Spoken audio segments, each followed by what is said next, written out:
Ça, c'est le casque de réalité virtuelle dans Le Problème à 3 corps, la série de science-fiction Netflix. Donc c'est un pur objet de science-fiction. Dans la vraie vie, jamais personne ne porterait ça sur sa tête de manière naturelle, comme si de rien n'était. Le Problème à 3 corps, c'est une série de science-fiction sortie sur Netflix en mars 2024, adaptée du roman culte de Liu Cixin. Cette saga de SF est considérée comme de la hard science-fiction par certains, c'est-à-dire qu'elle est assez proche de nos connaissances en sciences et technologies. Dans cette série, les personnages, des scientifiques, reçoivent un mystérieux casque VR dont la provenance est inconnue. Ce casque les plonge dans un monde très proche de la réalité, très crédible au niveau de la qualité d'image, qui est une forme de jeu où ils doivent apprendre à survivre. Dans ce jeu, il y a également un problème mathématique très complexe à résoudre. Ce casque, on l'a reçu, c'est évidemment pas l'accessoire de tournage, mais c'est un équivalent en plastique qui permet de se rendre compte de ce à quoi il ressemble dans la réalité, en tout cas ce à quoi il pourrait ressembler. Moi, la question que je me pose quand j'ai ça en main et quand je vois la série, c'est à quel point c'est crédible. Est-ce que ce casque pourrait arriver un jour dans la vraie vie ?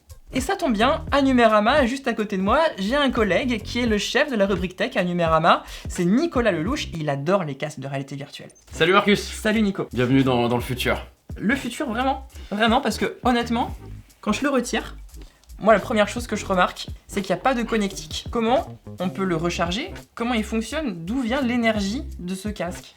C'est ce qui est intéressant avec ce produit conceptuel qui est montré dans la série, c'est que d'un certain point de vue, on pourrait croire que c'est complètement de la science-fiction, que c'est impossible d'arriver à ce type de technologie, alors que quand on regarde le produit, quand on regarde les caractéristiques qui sont présentées dans Le Problème à 3 corps, on n'est pas si éloigné de la réalité.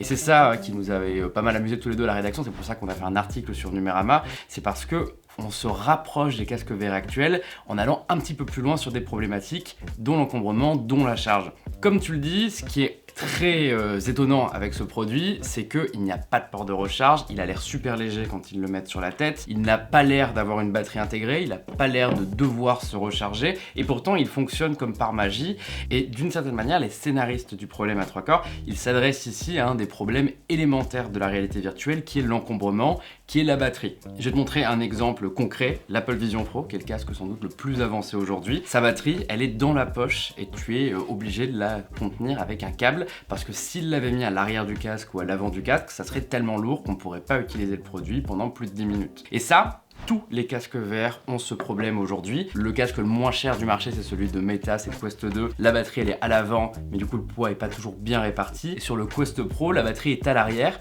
le poids est bien réparti, mais du coup, le produit est un peu lourd. Dans Le Problème à 3 corps, n'importe qui ne peut pas mettre ce casque. À chaque casque, son utilisateur ou son utilisatrice. En clair, il y a un scan rétinien qui permet d'activer le casque pour une seule et même personne. Ça me paraît être assez crédible. C'est très crédible, et c'est marrant d'ailleurs parce que la série a été tournée, même le livre a été écrit bien des années avant l'émergence des casques VR modernes, et il se trouve que sur les derniers casques VR haut de gamme, dont celui d'Apple, on a un scanner d'iris. Ça s'appelle Optic ID, la technologie, et l'idée c'est que quand je mets le casque sur la tête, ça va reconnaître mes yeux pour me donner accès à mes applications, et sinon il faut mettre un code. Donc dans l'hypothèse de la série, le code n'existe pas, il y a uniquement les yeux qui peuvent déverrouiller le produit, mais en fait c'est plausible. Et ce qui est plutôt bien vu de leur part, c'est qu'en effet on se dirige de plus en plus vers des produits qui se contrôlent avec les yeux, qui contrôlent avec la tête, et non pas avec des manettes comme ce qu'on avait pu avoir auparavant. Alors admettons qu'on soit dans la série et que je doive le remettre. Et bien là, j'aurais un petit problème que je trouverais forcément étrange, c'est qu'à l'intérieur, comme le disent les personnages, il n'y a pas d'écran. Et pourtant, là, en face de moi, à l'heure actuelle, si on était dans la série, je serais en plein dans le jeu en réalité virtuelle. J'aurais des personnages, des paysages, mais il n'y aurait pas d'écran sous le casque. Ça, j'avoue, je comprends pas comment ce serait possible un jour. Possible peut-être, mais est-ce que c'est souhaitable ? Je ne le pense même pas, parce que le pari de ce casque fictif est de dire qu'on utilise des ondes cérébrales pour envoyer les images au cerveau. Pourquoi pas ? En soi, on a vu ces dernières années que c'était possible de faire ça, que ce soit les implants cérébraux sur lesquels travaillent des gens comme Elon Musk par exemple. Ils ont la faculté, en tout cas dans les recherches, de rétablir la vue à une personne malvoyante par exemple, en utilisant des caméras, en utilisant plein de choses. Le problème étant que je ne vois pas ce que ça pourrait apporter à la technologie. Et c'est là où on a peut-être le premier gros écart entre les produits qu'on trouve dans les films de science-fiction et la réalité. C'est que dans le vrai monde, on a quelque chose de formidable chez les êtres humains, c'est nos yeux qui sont capables de voir plein de couleurs, plein de différences de luminosité, qui sont vraiment assez exceptionnelles dans la conception. C'est pas pour rien que les appareils photo imitent le fonctionnement des yeux. Et ce qu'ont bien compris les constructeurs de casques VR actuellement, c'est qu'il faut utiliser nos yeux justement pour créer l'illusion. C'est pour ça que ce soit sur les casques métal, les casques Apple, les casques HTC, tous se battent pour avoir la meilleure technologie d'écran possible, pour tromper justement le cerveau en donnant l'impression qu'on voit dans le vrai monde. En l'état, c'est pas impossible d'utiliser des commandes cérébrales pour envoyer une image au cerveau, mais ça semble pas faisable sur le court ou le moyen terme, et surtout j'ai du mal à trouver le moindre rapport par rapport à ce qu'on pourrait avoir avec un écran, une lentille et des yeux. Donc je suis pas sûr que ce soit vers ça que se dirige l'industrie. C'est peut-être le seul point sur lequel le problème à 3 corps va un petit peu trop loin et n'est pas fidèle à ce qu'il peut se faire en réalité virtuelle. Bon, là on est encore dans la série, j'ai le casque sur la tête, je suis plongé dans ce jeu en réalité virtuelle dans mon casque. Évidemment je suis époustouflé par ce que je vois, mais par autre chose aussi, par les odeurs et par le goût. Je peux sentir des fleurs, je peux sentir des odeurs concrètement, réellement dans mon nez, alors qu'il n'y a rien dans mon nez et qu'évidemment il n'y a pas de fleurs autour de moi. J'avoue, ça pour moi c'est vraiment de la science-fiction. C'est vraiment de la pure science-fiction. Et pourtant c'est pas impossible, mais pas sous cette forme. Déjà la question du goût, en effet, c'est de la science-fiction. Il n'y a pas de moyen d'imiter le goût aujourd'hui et les ondes cérébrales, elles ont bon dos. C'est un bon moyen de faire croire qu'on est capable de faire des choses, mais il y a, à ma connaissance, pas de projet de recherche qui amènerait à faire ça sur des technologies immersives. Par contre, l'odorat, si. Il y a plusieurs recherches, il y a même plusieurs produits. Je me rappelle il y a quelques années, quand le jeu South Park était sorti, d'un dispositif qui s'appelait le Nosulus Rift, qui se mettait sur le nez. Et en fait, alors désolé, c'est South Park, quand on sautait dans le jeu, on faisait un pouce. Et ça diffusait une odeur sur le nez du joueur, et c'était ce qu'on appelle un dispositif olfactif. Ces dispositifs, ils ne sont pas que pour faire des bêtises à la South Park. Il y a plusieurs entreprises qui travaillent là-dessus, sur des petits capteurs qu'on pourrait mettre sur un casque VR dans le futur, et qui permettraient de diffuser une odeur. Par contre, là où tu as raison en disant que c'est de la science-fiction, c'est que là, la série imagine que l'odeur peut être générée en illimité et que c'est le cerveau qui va inventer cette odeur. La réalité, et c'est ce qu'on voit aujourd'hui, c'est que ces parfums, c'est des petits flacons qui diffusent en réalité un liquide très discrètement vers le nez. Donc on est très loin de la science-fiction, et une nouvelle fois, les ondes cérébrales, c'est un moyen de rendre possible ce qui est impossible. La qualité d'image quand même. Là-dessus, quand ils disent qu'il y a 50 à 150 ans d'avance, ils ont raison, c'est en avance sur ce qu'on a sur les casques actuels. C'est pas tellement la qualité le problème des casques actuels, c'est des problèmes optiques liés aux yeux, qui est que ce qui est devant, ce qui est derrière n'est pas toujours net, ça peut dépendre d'une vue à une autre. Au niveau des personnes qui ont des lunettes par exemple, il faut des verres particuliers, et il n'y a pas tous les problèmes de vue qui peuvent être corrigés dans des casques comme celui-là. Et au-delà de ça, le plus gros problème qu'on a là-dessus, c'est le champ de vision. Quand tu mets un casque VR aujourd'hui, t'as l'impression d'avoir des jumelles, tu vois du noir tout autour. Il n'y a aucun casque VR qui permet d'éviter ce phénomène. Là, ce qui a l'air d'être raconté dans la série, c'est que tu vois complètement le vrai monde. Le seul truc qui pour le coup me rend assez optimiste, c'est que en réalité, rien ne dit que ça ne va pas arriver rapidement. C'est pas impossible d'imaginer que les lentilles du futur vont rendre possible la possibilité de voir des choses avec un champ de vision proche de celui de l'être humain, voire équivalent à celui de l'être humain. Donc la prédiction de 50-150 ans sur cet aspect-là, sur la qualité d'image, pour moi elle est fausse, ça sera beaucoup moins. Il a probablement raison.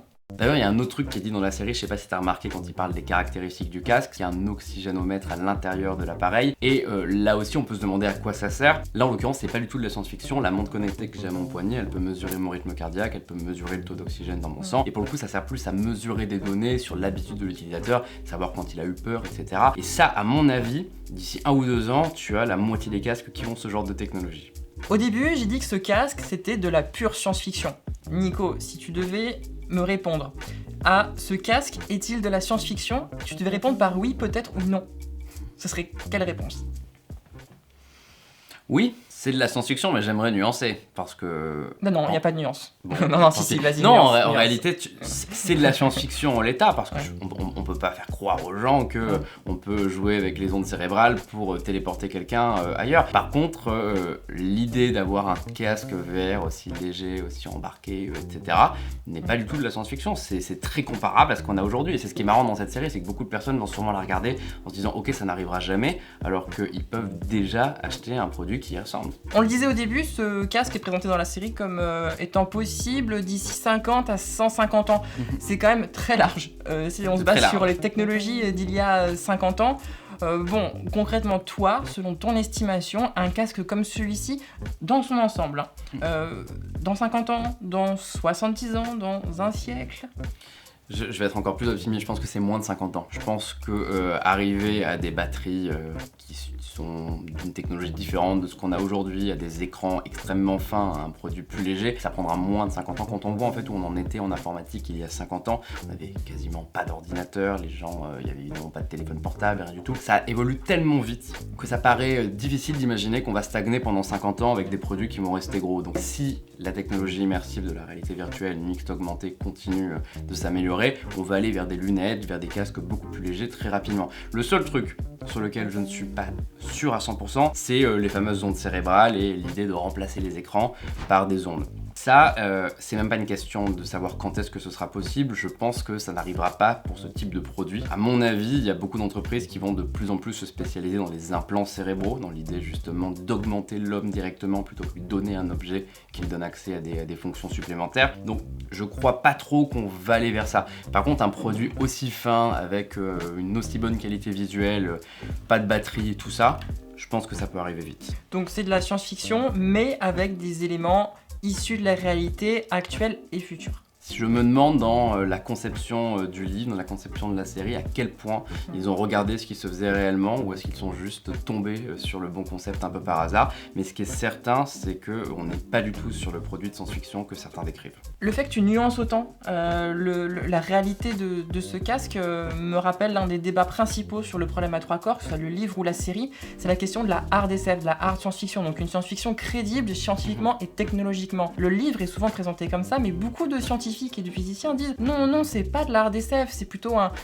conte scientifique qui crée sa propre science cohérente. Et j'ai l'impression, quand on parle de ce casque, qu'effectivement, parler de hard science-fiction pour cette œuvre n'est pas tout à fait cohérent. On est effectivement sur quelque chose d'intéressant au niveau scientifique et technologique, mais qui n'est pas forcément crédible par rapport à ce qu'on sait faire et à ce qu'on connaît à l'heure actuelle. C'est pour ça que j'aime autant la science-fiction, c'est parce que finalement, elle en dit beaucoup sur notre présent et sur comment on perçoit l'humanité en tant que civilisation, en tant qu'ensemble de technologies et de sciences, et comment on imagine notre vie un peu plus tard. Et Le Problème à 3 corps fait partie de ces œuvres passionnantes pour ces raisons-là, que ce soit le livre originel de Liu Cixin, qui est en France édité chez Actes Sud, ou cette adaptation sur Netflix, qui est pour l'instant à une saison. Et Nico, évidemment, merci d'avoir expliqué un peu plus ta vision technologique de ce casque de réalité virtuelle. Nico. Ah, mais de rien.